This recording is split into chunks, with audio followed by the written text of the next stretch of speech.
والله يدعو إلى دار السلام ويهدي من يشاء إلى صراط مستقيم.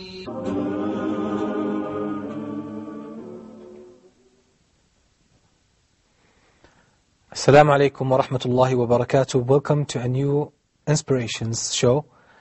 Today, inshallah, we have a very beautiful subject in hand. Something very interesting that is relevant to every one of us. And it has a profound impact, actually, if one really gets into grips with it properly. Today, as we have come to very beautiful conclusions about the reality of this world and the creator of this world, and what our existence really means, inshallah, today we will see why faith, why belief, why Iman is so important in our lives. We will set some kind of comparison between believers and non-believers and see who really lives in happiness, who really lives in contentment, and who really understands himself and his world better. Inshallah, before we get into this, let me welcome our guests. Assalamu alaikum wa rahmatullahi wa barakatuh. Nice to have you here with us today. Let me just recap and sum up what we said previously so that we have a new start today. Okay, we talked about the reality, we said first, and the main concept for anyone to live a life of success, a life of reason, first of all, is to free yourself from all preconditioning and always find out the truth for yourself. Don't depend on what other people tell you. Always verify. And this is the scientific method in research, actually. They always say collect information, try to find information, bring it, analyze it, put it to the test, okay, contemplate, ponder on this information, then arrive at the correct conclusions. This is what Islam exactly tells us. So all our decisions are the product or the function of scrutiny and careful study. This is how success, this is how a responsible kind of character can be developed. So inshallah, we have grasped this beautiful concept that will bring us to real happiness, that will bring us to understand the real meaning of life. Then we move to talk about the first step that we can really take in trying to understand this world afresh, is to contemplate the creation, contemplate the universe. And we talked about some magnificent facts, some shocking statistics about the reality of this world, how vast it is, how organized it is, how carefully it was designed in order to make human life on earth possible. We mentioned some quotations, some statements from atheist scholars who came to the conclusion that there must be a creator for this world. It could never come about by chance. There is no way, no possibility, no probability at all for this world to come about by chance or through evolution. Then we came up with the conclusion that God must necessarily exist. There must be a creator for this world. Any logical human being, any reasonable person could only arrive at this conclusion. Because to say or to believe or to think that this world came about through any means like chance, like random, like evolution or whatever, all this is nonsensical at all. We've proved that, alhamdulillah, I believe clearly for anyone who really is looking for the truth. Now, then we talked about how to take the next step. How do we know our creator? You know, many people present different claims about the creator, about the God, about the true way of life. We try to put this to the test. We try to make very good use of our time to arrive at the correct conclusion. And we came out with the conclusion that the message that God, the Creator, sent us, because He's merciful, He cares for us, He sent us the Qur'an. We talked about the Qur'an, this beautiful book, and we analyzed some of the facts, some of the points in it that prove that it is from the Creator of the heavens and the earth, because it mentioned facts that no one could ever know at the time of its revelation. It must be the Creator, there's no way. And until today, and in the future, there will always be miracles, there will always be new findings that will prove the Qur'an. And this is part of the challenge that the Qur'an, that the Creator set in the Qur'an for any human being, for any creature, to bring anything that is like Qur'an, or even from any angle resemble to the Qur'an. There is no way that this could happen. Now today we will talk about, or answer the question, as some questions came to me personally. They said, why do you talk about belief? What's the point about? What's the point of it? Why do you discuss the origin of the universe, the creator? Some people claim to live a very good life, lead a happy life, successful life. They say we don't need the concept of the creator, or thankfulness to the creator, or being grateful to the creator. We don't need that. We lead a very good life. So why do you talk about this?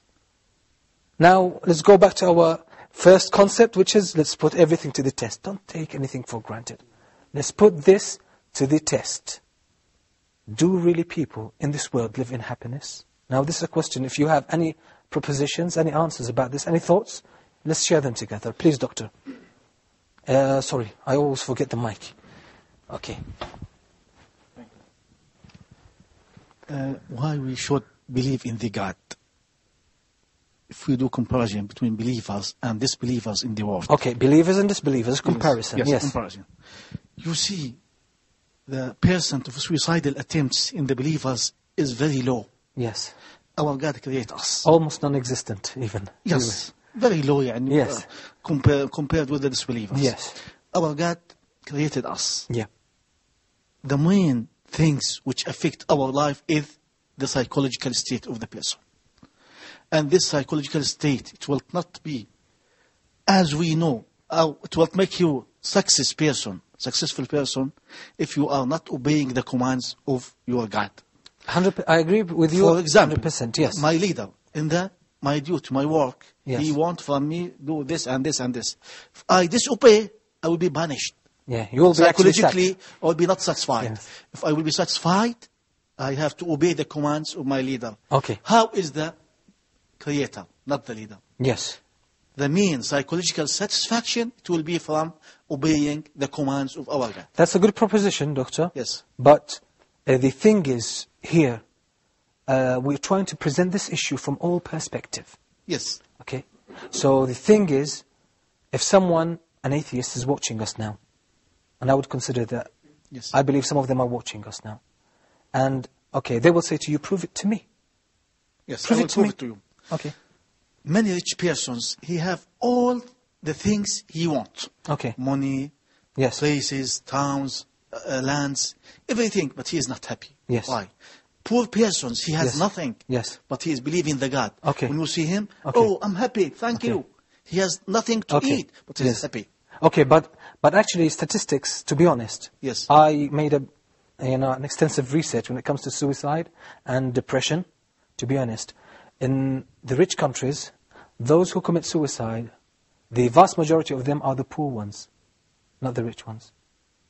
And I was shocked, because yes. many times I heard that actually the rich ones are the ones who commit suicide. But actually the statistics indicate that actually the poor ones are the ones that are more likely to kill themselves. Yes, why? But the rich ones are less. That's why. Yeah. We are not comparing believers with disbelievers. All of them, they are disbelievers. Yes. You have to compare between the believers themselves. Yes. Okay. You see a rich person, he has everything in the life, he's happy, not happy. Yeah. I Please, ask can him, you just keep the mic? He is not happy. I ask yes. him, why are you not happy? Yeah. I personally agree with you, doctor, but the thing is, we have to present it from all perspectives. Like, for example, Bangladesh is a Muslim country. Yes. It's a Muslim country, but it has the highest rate of suicide in Asia, and one of the highest rates of suicide in the whole world. Almost between 60 and 70 people kill themselves out of 100,000. In Bangladesh? In Bangladesh, a Muslim country, totally Muslim country. So many people say because they are poor. Yes, I will answer you. Yes. Because if Bangladesh is a good Islamic country, there will be social cooperation between yes. people. Yes. If I need anything, yes. my neighbor will help me. Yep. My colleagues, my fellows will help yes. me.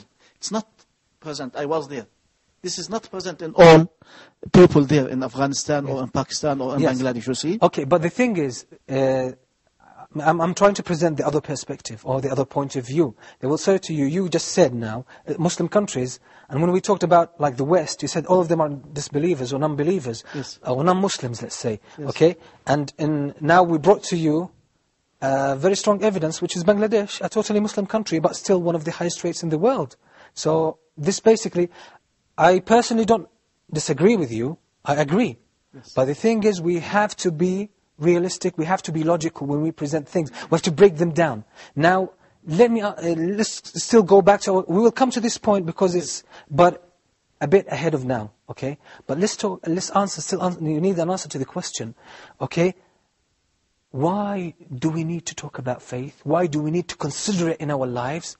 Why do we need to think? Why is it so crucial, so substantial? Please.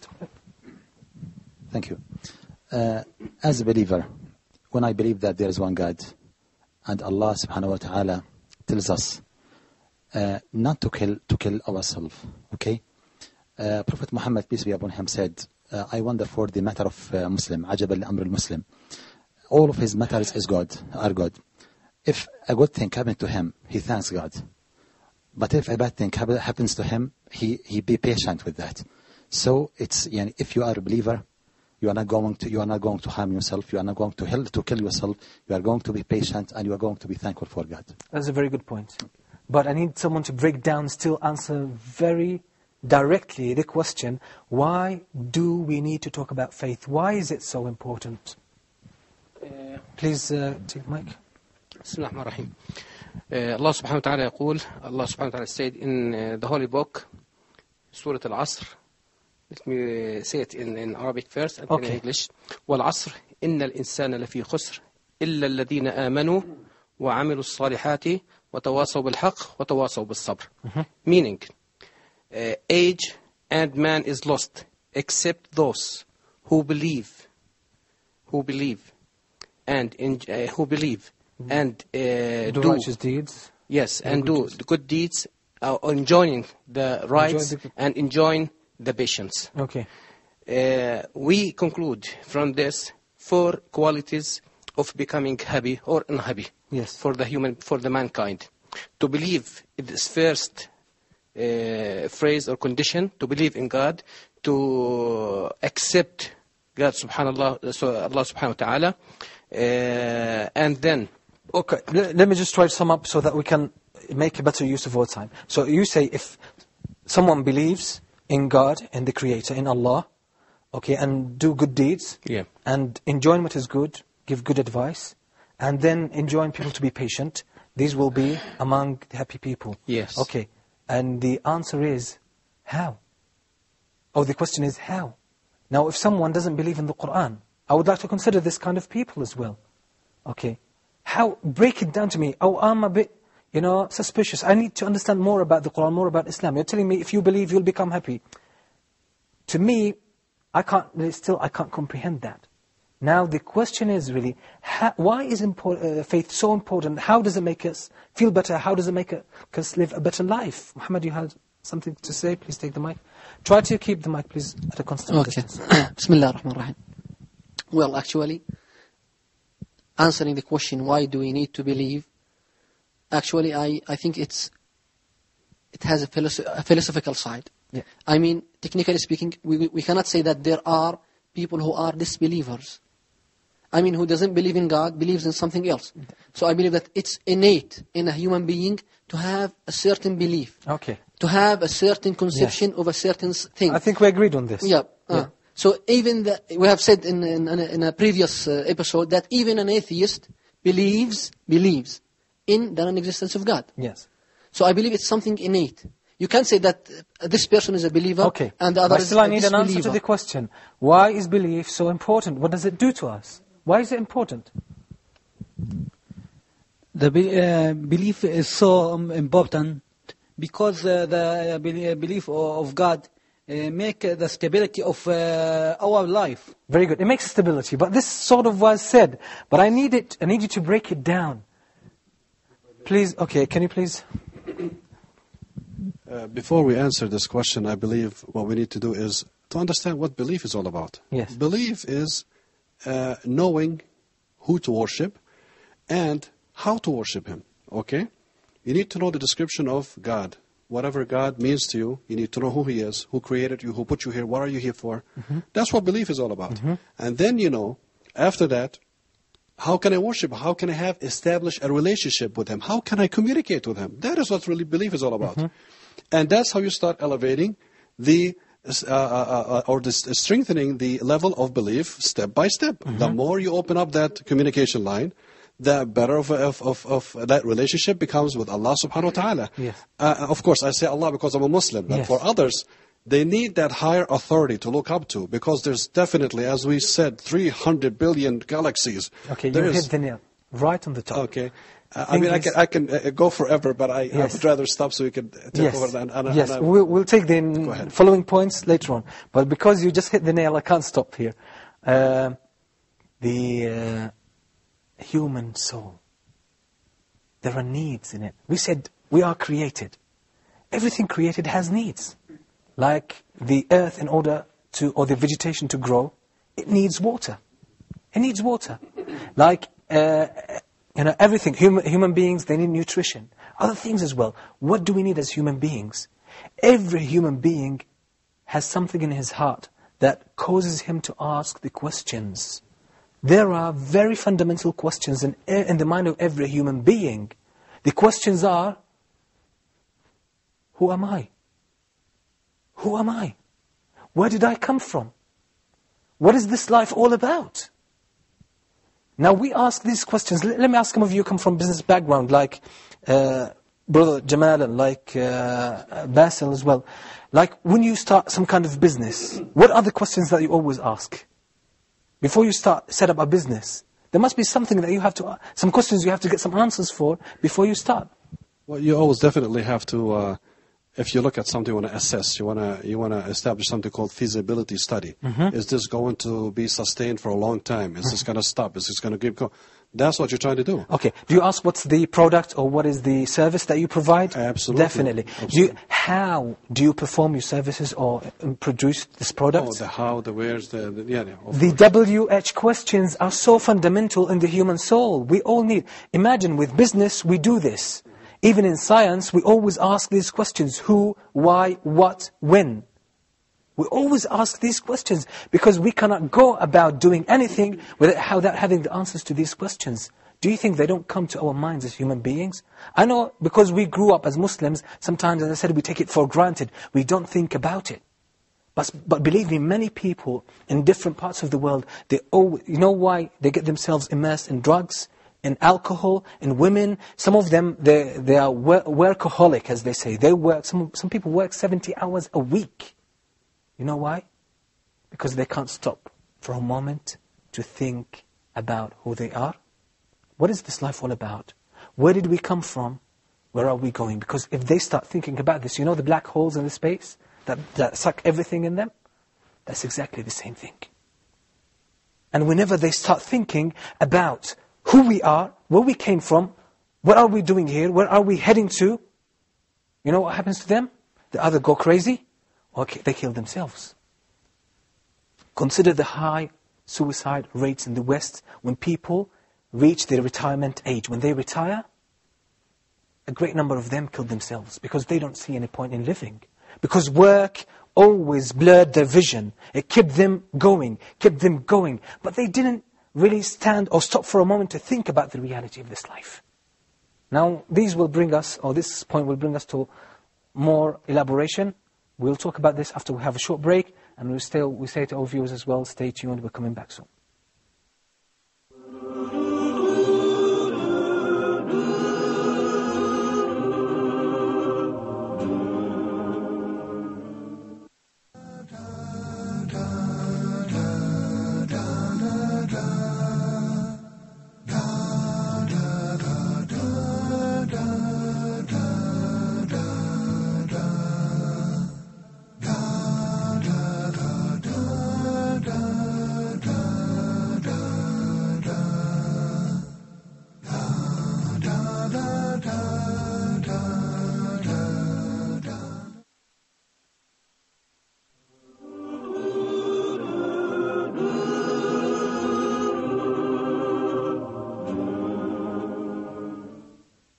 Assalamu alaikum wa rahmatullahi wa barakatuh. Welcome back. We're still talking about why do we need faith for? Why are we talking about it? Why is it so essential in our lives? And we said that actually it answers the questions that everyone has. We have these questions about business when we set it up. we have this business about, or we have these questions even about when we establish a family. When we take any further step in our lives, we always ask these questions. So why do we ask these questions when it comes to worldly things, but when it comes to our life, the most precious thing that we have, we forget to ask these questions. You know why? Because we always grow up in a certain environment and we take things for granted. This is why I always say, always, with everything you do in your life, put everything to the test. Try to make your own way.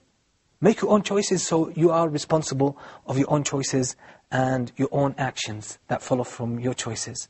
Okay, do you have any comment about these now? How important these questions are in our lives? Yes, please. Okay, please, Professor. Okay, let me introduce you, Professor Abdul Rahman, mashallah. You graduated from the USA in Applied Linguistics. Can you please just introduce yourself briefly? Yes, Dr. Abdurrahman Abu Malham. Dr. Abdurrahman Abu Malham, I'm PhD holder from Texas A&M University in the United States in sociolinguistics, actually. My master's was in applied linguistics, and currently I'm teaching at al-Balqa Applied University here in Jordan at Irbid University College. I'm extremely proud. I would like to go back to the question that you asked earlier about, quote-unquote, are people actually happy? Are people really or truly happy? To me, I believe on the surface, lots of people, most people seem to be happy. And I would certainly underline the word seem to be happy. But in reality, the vast majority of us and the vast majority of people in general are not happy, especially when you dig deep down inside them and you really ask them questions and they want to be honest and sincere with each other. The question about work and being workaholics and things like that, and not having time to actually even think about who we are, or people in general, who we are and where we're going, where we're coming from. Actually, everybody has needs, and that is certainly true.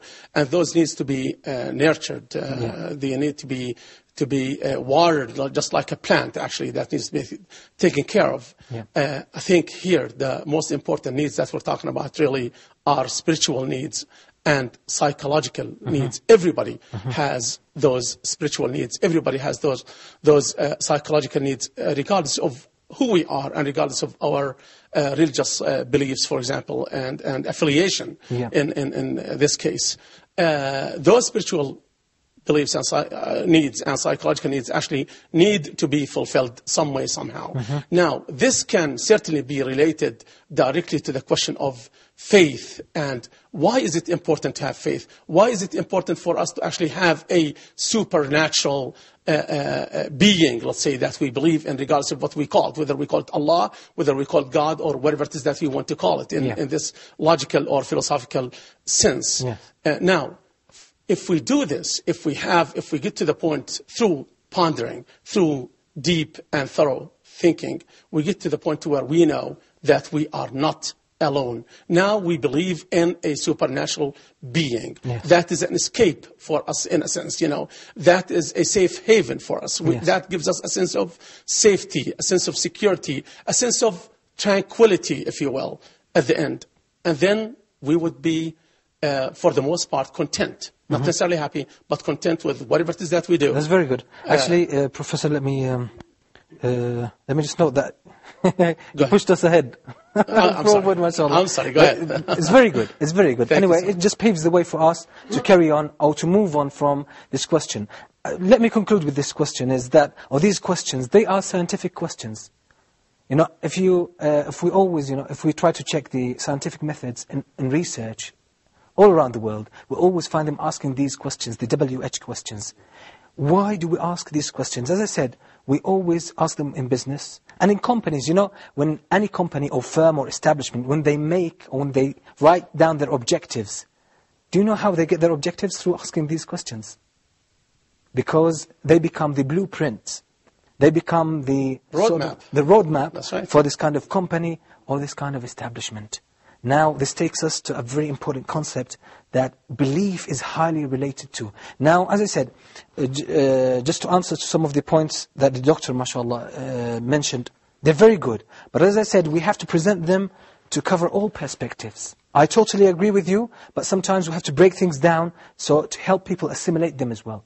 Now, to talk, the suicide rates, I will come to these, inshallah. But as I said, the main reason for faith to be very important, that it answers the questions that every man has about himself and about the world he lives in. And these questions, to some people, have become a big taboo. They don't want to get into that because they don't have answers. And if they start to dig up for answers, trying to find answers, what will happen to them? They know that they will have to change their life drastically. And people are always afraid of change. That's right. People are always afraid. You know why? Because change means you have to make new decisions. You have to do away with the convenience that you are used to. You have to get used to a new way of life. And people are afraid of that. People always like other people to make decisions for them. Because when other people make decisions for you, you're not responsible. You're not accountable. But if you make your own decisions, you have to fight for your own decisions. You have to dig your way through. You have to get there.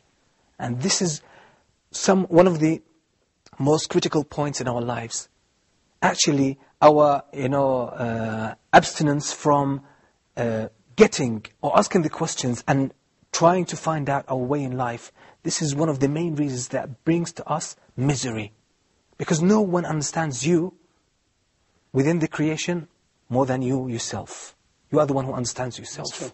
So as human beings, actually, we always, if you don't mind, as human beings, we always tend to take the easy way out, actually. Very good. That's right. We always say, even though we will pay for it at the end. That's right. Now, so this is why these questions are very important. So people avoid to ask them or think about them, because they know they have to start searching, and they don't want to do that. They want to have more money. They want to work harder and get more money. They want the present, or the immediate outcome, actually. The immediate outcome, the immediate enjoyment of this life. That's it, and they don't want to get or to sacrifice in order to get a better outcome. This is a very important point, and thank you for Professor for getting us to this way. Let me just try to get to the point of map. Now these questions lead us to the concept of map. Faith is basically a map for us how to live this life. It is, let me say, as I mentioned previously, the chromosomes, as in the cell. They are the blueprint actually for this life. Now these questions, when we ask them, they give us the map. Now tell me, as human beings, we use geographical maps. Why are they important? Why do we need maps? You have an answer to the question? Please, Professor, can you pass on the mic? Yeah, sure. Okay. It can be said that the faith rules in the human and the individual's lives. We have two different kinds of people. These are optimistic and pessimistic. As for optimistic, who embody the hopeful people, yes, who follow their worldly pleasures and reach a very high classes of society. Okay. And they commit to society to get rid of this life, because there is no any faith to direct them to yes. direct them. Okay, I don't want to jump to this. Is actually you're getting us right to the end of our episode. Okay, I'll try to take it step by step. I'll come to this point. When we come to this point, I would like you to say us to comment on this. But now the question is, why do we need maps geographically? Why do we need maps? What do they do? Mohammad, please, at the back. Okay. Simply, we need maps in order to get to our objective. What if we don't have a map? We will lose the way. Lose the way. Lose the way. So it will save us at the end of the day. It will save us time. It will save us effort. It will save us the frustration as well. The psychological effect or side effect of it. Okay, so this is why. So they are very important. If we don't have a map, we lose our way. We waste our time. And any reasonable human being would use a map if there is a map. And what happens if you get a wrong map? Please pass on the mic. What happens if you have a wrong map? You are totally lost. Worse than not having maybe with a map. Without a map, you can make out your way. Okay, hold on. You can make your way through after some time. But with the wrong map, you're totally lost, and you will suffer from a lot of frustration. Now, I don't want to dwell more on the map, but I want to take it to the concept of faith. Why? Let me share this incident that happened to me. Let's share that. In London, I had a brother, a friend of mine. He had a videotape, VHS. He wanted to convert it or to dub it into DVD. And remember, we were in London, central London, and he started looking in the yellow pages, trying to find someone who could offer this service. He found someone in an area called Carshalton. Carshalton is in the far south of London. Actually, it is in Surrey. It's in another county. Now, we rang the man, and he gave us the address. And it was something like Richard Road. And we made a mistake. We started looking up A to Z, London A to Z. We looked up Richard Street, not Richard Road. You know what happened? We ended up in North London. Wow. In North London. It took us 2 hours to get back to that man in Carshalton, South London. Now that was really very bad. And then I realized it's very important to have the correct information and the correct map. Once you have it, you'll get to your objective, to your goal, easily, without frustration, without waste of time. Now, today in psychology and in education, they developed the concept, which is already existent, but they just developed it, which is the mind map. The mind map is a very effective and revolutionary way in thinking and in studying. It basically tells you, it shows you everything that goes around in your mind. When you have a thought, everything relevant to it, you draw it, so you can see everything. They tell you to draw things how they happen exactly in your mind. It's very helpful. You see, so the concept of map is very essential in the life of a human being. So this is why actually it caused, some kind of revolution in results in so many schools that it was applied in. The mind maps. They are very important. Now what about our lives? Don't you think that we should have a map about our life? We should have a map. Definitely we should have a map. But who puts the map, the geographical maps? A to Z, who writes that? Geographical maps. Experts. People who know about this. People who've studied this and they know all the ins and outs. Okay, so what about the mind map? Who's the best person to make a mind map?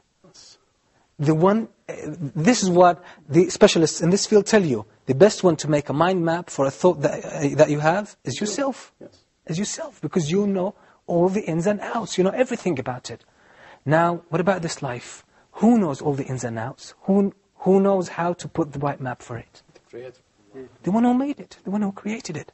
That's a very logical conclusion, but unfortunately, most people spend their lives, trying to go around that, seek means around that. They don't want to hit the point straight, because they think it will have some consequences that will cause them more effort and cause them harder choices maybe in their lives.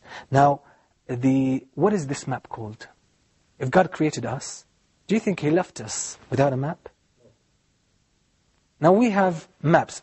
The whole picture consists of a couple of segments. Like someone who has never come across. We talked about the Quran, we've established that point. Okay? Now, where is the other map? Someone who never heard of the Quran. How could they understand the reality of this life? This will, I would like you to pay attention. Now this question will lead us to the first point we talked about, the questions. Where do these questions come from? Where do they come from? Why do human beings need to know where they came from and where they are heading to? Where? I think we all have something yes? come from deep from our... This is the thing I'm looking for. Which is a common sense, a natural disposition that... Very good. People say common sense, especially when it comes to the reality of this life. It is the natural disposition. It is the natural disposition. And this is something many people have ignored. And they paid the price, and they are still paying, and they will keep paying the price unless they acknowledge this fact. Why do we ask the question who we are, where we came from, who created this world, where did it come from, and where are we going to end up? Who put in us the urge to seek answers for these questions? But still we seek means around it, we play around, we try to avoid them. Now we will talk more about this after we have a short break. And we say to our viewers, stay tuned.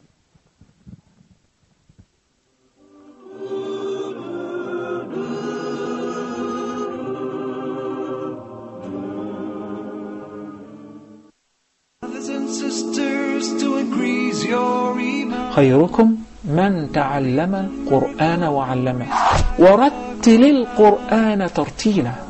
Learning how to recite the Quran properly, learning the meaning of what we recite, including the ahkam from the verses which we recite, trying to implement what we learn in our daily life. We'll listen to the participants and the guests. We'll take your phone calls. We're going to recite live.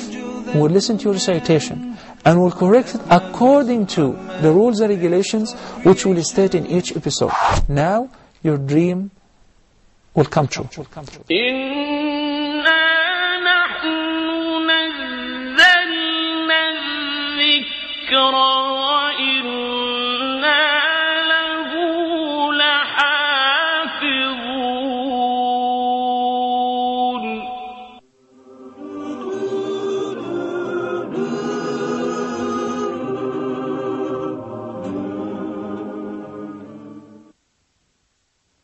Assalamu alaikum wa rahmatullahi wa barakatuh. Welcome back. You're still watching Inspirations. We're dealing with a very important subject, that is the map for our lives, as it is very important and very crucial to understand what this map is and where it comes from.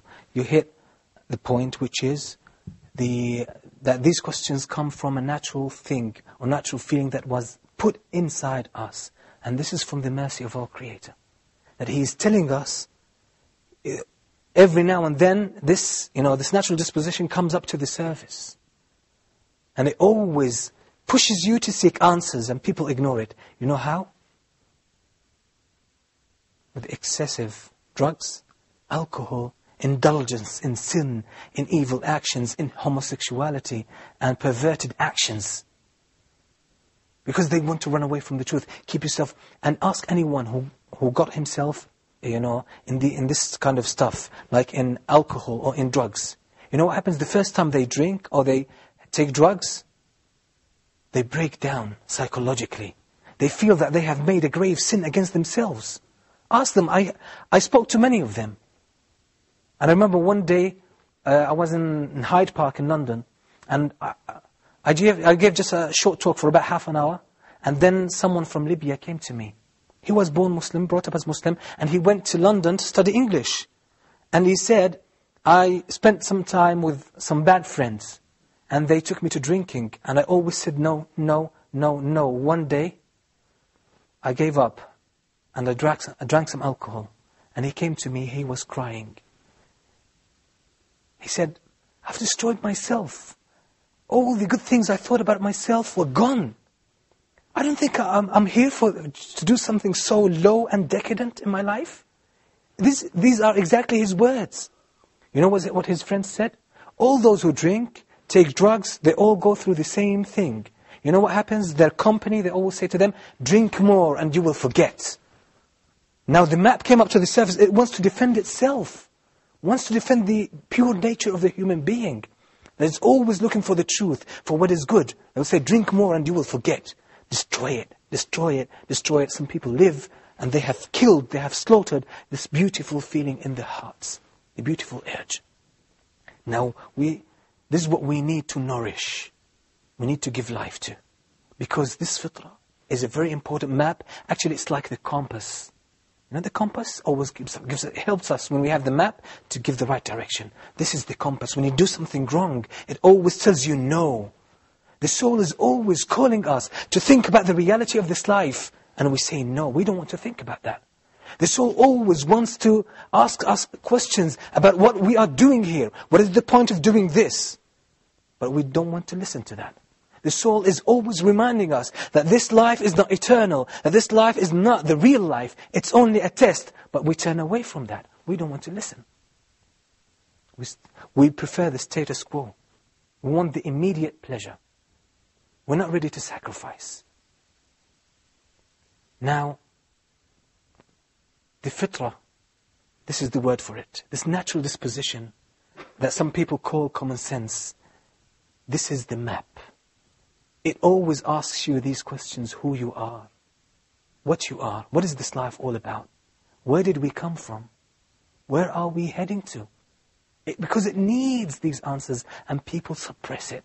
People suppress it. What happens when we do that? Now I would like to have your comments about these questions and this map, and how these are very important in our lives. Do you have something, Basil? I'll come back to you, inshallah. Yes, without a doubt that when you talk about your friends that you met, people that went in the wrong direction, time after time after time, see, the problem is that numbing feeling comes into you. That's what's so unfortunate. Maybe at the beginning it might feel bad, but then after that, you know what? It starts feeling very bad to a point where it's too numb to feel bad anymore. Mm-hmm. So, as a matter of fact, yes, you might get to a point where you actually, you cannot, no way you can destroy your fitra, that feeling. No way. You will always feel guilty, but you cannot get out of it. It's almost as you have been just shackled and dragged down this. And the problem with this, people I spoke to, just like you, they always keep saying this one thing: I know it's just a matter of time. I'm going to get out of it very soon. I know. Let me just enjoy it a little bit. They're not enjoying it. Let's just face it. They're having the worst time. One of the things that they're trying to do is the worst thing that they're doing is that they're living for the wrong objectives. Let's just face it. We have two objectives, which are the materialism, the need to acquire more, and need for approval. Okay? I want my parents to approve what I'm doing. That's very important, really. It's extremely important. My teacher, I'm not. You know what? They're not living for a higher authority. They're living for a few people. If he is happy, I'm happy. If he is angry, I'm angry. That's the type of mentality they live for. Therefore, they start diverting from the right path, slowly but surely, and then that numb feeling comes into their life, and all of a sudden they, I want to say, lose their fatna no fitra. They always know for a fact they're doing the wrong thing. Yes. Yet they just keep on doing it and getting number and number for the fact. And the worst part about this, it's not just what they do to themselves, it's what they do to society. They're never satisfied until they drag some others with them. Yes. They want to drag you down. Let's have fun. It's just, you know. Okay, that's seeking for approval, maybe. Even though they know they're destroying you. Yes. They want to, seeking approval, need for approval. I want to be something in my life. Okay. And that's what it is. How do you think, Basil, people can get out of this kind of mentality? Mentality, I tell you this without a doubt. You touched on that just a little bit ago. Changing your attitude towards life. Changing this perspective that you have about life. It is very clear that you have a certain attitude that is not working. You need someone else to give you the right attitude. Once we get that right attitude, inshallah, I believe as a Muslim, of course, is the way Allah subhanahu wa ta'ala looks at life. That's the way that I'm so hungry and thirsty to get. Once I get that, I know for a fact, who am I living for? For the satisfaction and pleasure for Allah subhanahu wa ta'ala. By worshipping Him in everything I do. Why? Because He is with me wherever I am. That's the life. That's what living is all about. And that's the meaning of Islam. Yes. One thing I love about this religion, the name of Islam, if anybody knows Arabic, it means Istislam. Submission, surrender, that's what it's all about. But of course, this might be a little too advanced for what we're saying, but I'm just trying to connect this fitra thing with the people who are not doing it in their life.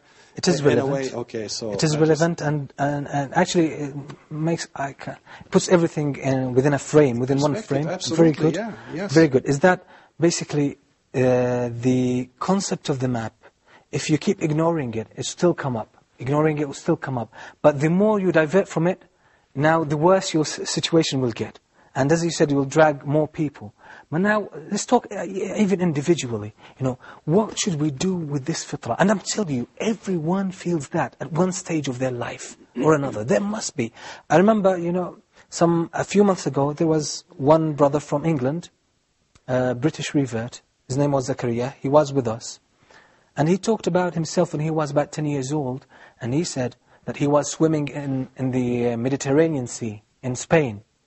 And he didn't realize that the tide pulled him inside the sea and he was about to drown. And he said the first thing I thought about, he was brought up in a Christian family who was practically an atheist family. They didn't really practice Christianity. He said, I never thought about God, I never really heard about God or really gave a sincere thought to it. So he said, the first thing came to my mind that there is a creator and he's the only one who can get me out of that. And I said to myself, he said, I started screaming, saying, please, please help me. If you help me, I will be good. I will be honest. I will be thankful. That's at 10 years old. That's very natural. You know, a couple of weeks ago, we had the brother from Denmark. We had brother Ja'far, and he talked about his father, that he was an atheist, and when his son Ja'far was born, and he was in a very bad state, and doctors told him that he would die straight away, he wanted his son baptized because he thought that God is there and he could give him a better chance to live. Now that's the fitrah comes out. The thing is, the more sin we do, and the more we ignore this fitrah, the more cover and dust we will put in it.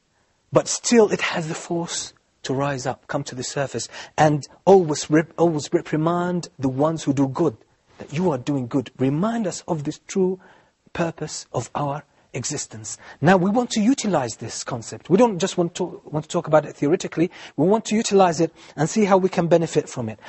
Let me say first that a great portion of the depression and psychological disorders in the West and in the world as a whole are caused because they are not following the map, let me say, the spiritual map of themselves. We have to understand ourselves that this natural disposition is part of us. If you don't satisfy it, it will cause you problems. It will cause you disorder. And now, if you don't drink, if you don't eat, what will happen to you? Your body will need this, will ask for this, and will start to give you pains and ache, then will fade, and then you will become weak, and maybe you'll end up dying. Now some people, they don't satisfy the need of the heart, or this need of the natural disposition, until their hearts die. And this is very bad. They become very, some kind of cruel, harsh on people. They have very bad thoughts about this life. And we have seen many of these in wars, because they kill men, weak men, women, children, old men. They don't see that life has any value except in killing and torturing others. These people's hearts are dead. So this fitrah, I would like you as well, and our viewers as well, to understand this important point. The fitrah, remember this word, the fitrah is your natural disposition, your natural way that is in your heart. Always when it stops you to ask you about your course in life, don't turn away from it. Listen to it. Listen to the voice of your heart. I promised you to come back to you. If you want to make a good map for us, we must nourish our intuition or instinct by making good deeds to lead us to the path, the right path. Very good. Actually, this is the second point that I was talking about. Some people kill their fitrah, try to suppress it. If you really want happiness, if you want success in this life and achievement, really nourish this fitrah. It is happiness comes from it, actually. Happiness comes from it. That is the source of happiness. Happiness, as the doctor said at the very beginning, it's not in money. But we had to break it down to come to this conclusion. It's not in money, it's not in wealth. Because many people who are rich, many people who are famous, many people who have all the materialist pleasures of this world, those people of self-aggrandizement and sort of worldly achievements, these are the people who mainly commit suicide. We all know about Elvis Presley, that he killed himself with an overdose of drugs. We know that Marilyn Monroe, despite her wealth and her fame and her success, she killed herself, and so many people, so on and so forth. Okay? I think we're running out of time. We have 3 minutes, so please, if you have any points about this, to the point, if you have. Let me start with you, Professor, please. Can you pass on the mic? Can you bring... Yeah, what I'd like to say here is just to briefly comment on this sense of what you call common sense, or maybe the natural disposition, or maybe sense of intuition, for example, or sense of innateness, whatever you want to call it. Yes. That is there. Actually, as human beings, we're all born that way, regardless of our religious beliefs or affiliation, as we said before. But something else that's really important, and we know that it is important, is actually how we are brought up and our environment and the things that we have to go through and our own experience in life. The question of peer pressure that you mentioned earlier is extremely important. And I know from living in the United States for 17 years, I know that this is something that's extremely important.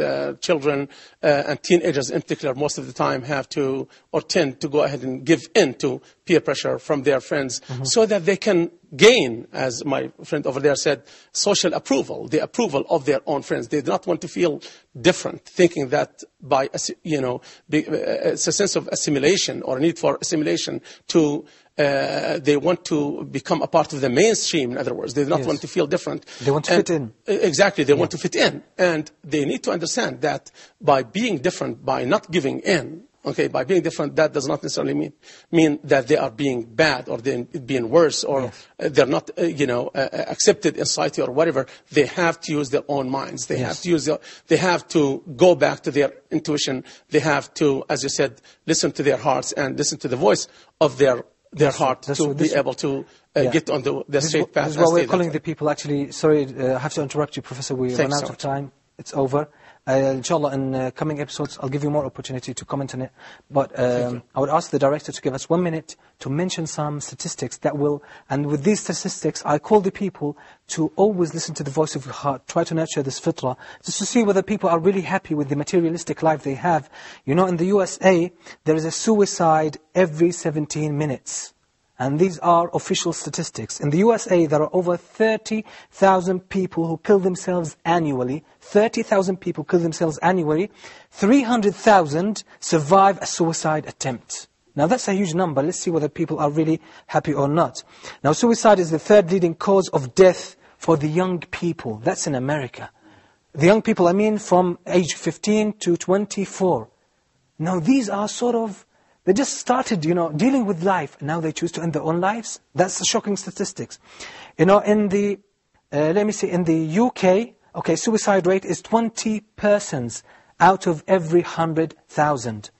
And there are other shocking statistics about depression, actually. Some of Reuters Health actually indicates that there are 25 million Americans who seek treatment every year, for depression. 25 million people seek treatment for depression. Now, 1 in 5 Americans are depressed or unhappy. This is from Reuters Health. You can check that from their website. Now, what does these figures tell us? They speak louder than words, I believe. Always listen to the voice of your heart. Understand the reality of our existence in this world. And believe me, you will find contentment and real happiness. I thank you all for being with us. Thank you for all your contributions. And I apologize for not taking all your comments, but we run out of time. And I tend to always saying, thank you very much for being with us. May Allah reward you and us. Until we meet next time. Assalamu alaikum wa rahmatullahi wa barakatuh.